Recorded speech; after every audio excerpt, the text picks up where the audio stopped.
Fox News contributor and former Obama State Department spokesperson, and for the first time, Batya Ungar-Sargon. She is an author and journalist who identifies as a left-wing populist, despite having conservative views. She says this is because of her focus on social class, which she feels has been abandoned by the left and embraced by the right. Ladies, welcome to you. Good to have you with us this afternoon. Marie, good to see you. Thanks, John. Good to see you, Marie, for the first time since election night. Exactly. So Democrats are still trying to analyze what went wrong. This is what Ro Khanna said. Listen here. The reason we didn't win ultimately is we didn't listen enough to people on the ground, people like Chris Deluzio, Pat Ryan, who were saying, talk about the economy, talk about people's economic struggles, convince people you have the better policies and better vision. So, Marie, why didn't they do that? Why was it all about vibe? Well, I think they tried to do that. And it's interesting. In 4 of those battleground states that Trump won very handily, Democratic Senate candidates actually won. And in a deep red state like Missouri, voters also voted to raise the minimum wage and to protect abortion rights, which are 2 key Democratic policy proposals. So I think Ro Khanna is right. I think a lot of people who are saying we needed to talk more about the economy and understand how people felt. But Kamala Harris did. She talked about housing affordability. She talked about child care tax credits. But the question is, how was she reaching voters? And a lot of what President Trump did well was reach voters through non-traditional means, podcasts, these different kinds of events he had in blue states that we questioned him going to. So I think some of it's message, but a lot of it's messenger and how you reach them, John. But a couple of challengers, Marianne Williamson was one of them. Dean Phillips was another, Batya, who said, look, it's too much about Trump here and not enough about policy. Listen to what he said. No? If that becomes our primary focus, we're going to lose perpetually, because that's exactly, I think, what we've done wrong. We've used condemnation of Donald Trump versus invitation to Donald Trump supporters. I've never known any industry, political or professional, in which a strategy of condemnation works better than invitation. All right, so you're a disaffected Democrat, liberal. I don't know what label we want to put on it, if any, Batya. What do you think about what he said?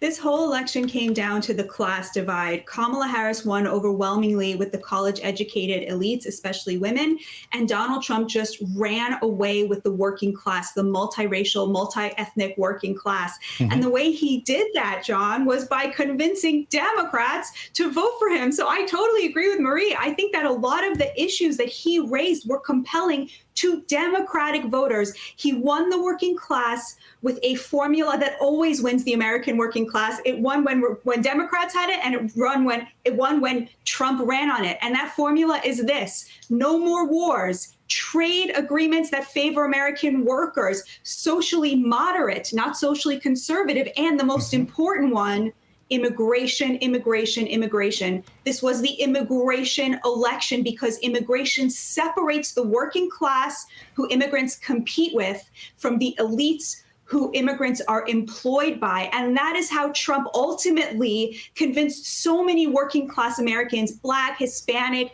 white men and women, to give him a chance. He was willing to say these immigrants are coming and bringing down the wages in your industries. And they heard him loud and clear.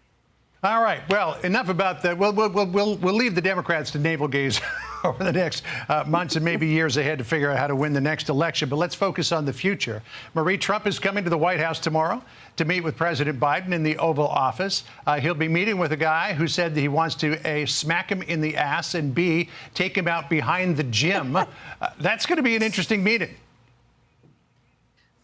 Yeah, and the transition this time could not be more different than 4 years ago, right? This is in some ways a very these are strange meetings, right? When Barack Obama met with Donald Trump in 2016, I mean, these are hard conversations to have, certainly, and especially given the backdrop that Joe Biden should not have run for president for the second time. So I think that the Biden administration is trying to do everything by the book here. There will be no January 6th. There will be no insurrection. Kamala Harris herself will have to certify this win. And tomorrow's meeting, is just one of those parts of our political pomp and circumstance every 4 years. And the Biden administration is doing what Donald Trump didn't do 4 years ago. And I think that's important to point out. She'll have to certify the election unless, of course, Biden steps down and gives the presidency to her.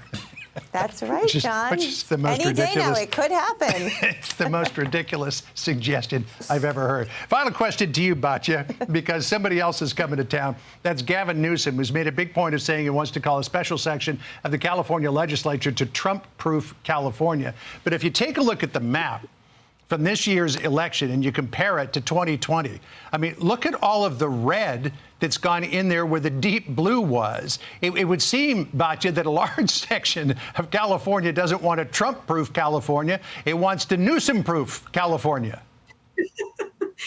When the Democrats say that they want to Trump-proof their cities, they are effectively saying they want to make their cities safe from the will of their own voters. I'm sorry, but they just hate their voters. Their voters showed up and said, we are giving Donald Trump a mandate to protect us from all of your terrible, terrible legislation. And what do the progressives do? They say, oh, we're going to protect you from the things you want. That's what we're seeing here. Donald Trump said again and again, they don't hate me, they hate you. And they just keep proving him right.